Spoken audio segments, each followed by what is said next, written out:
So Coach O, Brody pointed out, Coach O has constantly, he has consistently brought up the running back group in this offseason.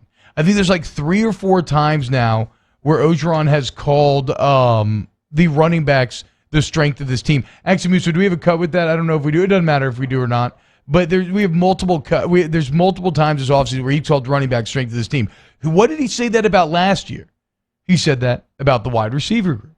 And sure enough, that wide receiver group went on to be unreal. So as good as Clyde Edwards-Helaire was last season, it looks like you might even have a more exciting running back room this season because of how they used them and because you've got so many more bodies there. You can be, well, you can do some interesting things, right? And so if the running backs are the strength of the team, or at least the strength of the offense, and then we are consistently hearing about how LSU is going to surprise some people with how they run the ball and running the ball more, and they're going to be successful in that regard.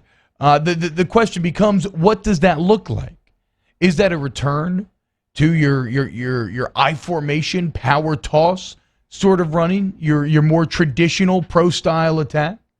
I mean, sure, when you think about Scott Linehan, he has a very pro style background, so I think the inclination is to be like, oh, maybe that's what's going to happen. But after talking with Brody yesterday, I'm not so sure.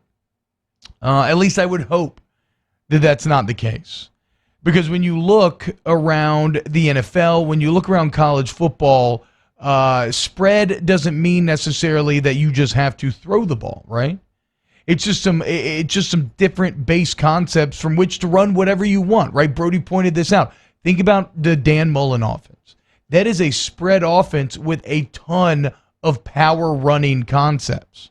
And if you look at LSU and the way that they can spread you out and threaten you through the air with Terrace Marshall, Racey McMath, Arik Gilbert, all these other weapons you're going to have on offense. Plus, you love your tight end room so much this year. Do you do a lot more 12 personnel where you have 2 tight ends on the field? And then that opens you up to a wonderful wealth of mismatches where you still have that blocking ability as well if you do want to engage in a more power running attack. And then you think about mismatches, right? And then you talk about Scott Linehan. And as an NFL guy, you have to imagine that one of his greatest strengths would be engineering said mismatches. And so I've been thinking about it on the HCPP yesterday, this LSU offense. I started to become really excited because conceptually this is an offense that can threaten you in a lot of different ways. If this is indeed the strategy that they end up employing, it still could be a more more traditional running attack. I just don't see that. I think you double down on the spread. And then I think that you adopt a lot of these spread running concepts that you see all over the place. And then guess what? The advantages there are if teams feel like they have to then, like let's say LSU's rushing attack is very effective, then teams feel like they maybe have to commit an extra man to the box. Generally, when you're running out of the spread, you're going to run against a 6-man box. They want to throw a 7th guy down in there. Well, that's fine because then you'll take advantage of them through the air and on the outside and vice versa. And so if you can achieve that really solid spread power running attack too, look at what that does for Myles Brennan. All of a sudden, it's not all on his shoulders. It takes a little bit off of him. It makes his decisions a bit easier. I mean, look at some of these quarterbacks in the NFL right now. You're thinking about like a Ryan Tannehill, right? These great play action quarterbacks where that's really where they thrive. They need that base running game. I'm not saying that Myles is that. I'm just saying that it makes success as a quarterback far easier when you have that ally. And in terms of spread, spread rushing concepts, what else I like is that it's a bit off meta. Maybe more so in the NFL than college, but like I look at the Ravens, right? And some of because they are still ostensibly kind of a spread offense, but they've incorporated a ton of old like wing T sort of misdirection concepts, and they've committed to the run and in ways that a lot of teams aren't nowadays.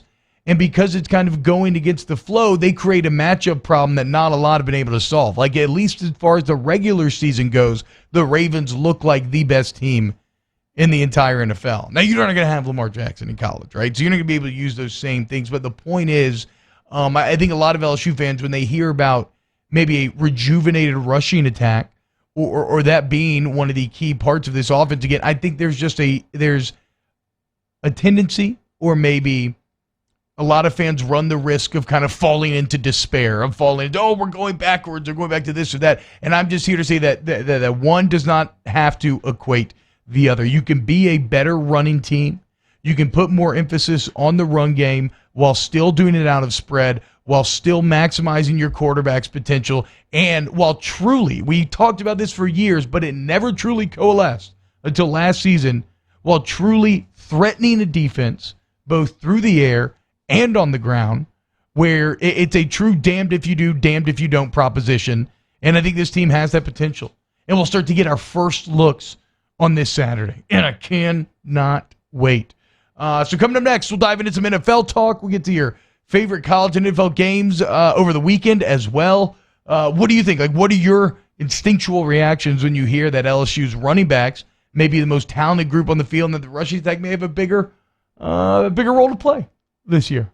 We'll continue to break it down next here on OTBOT.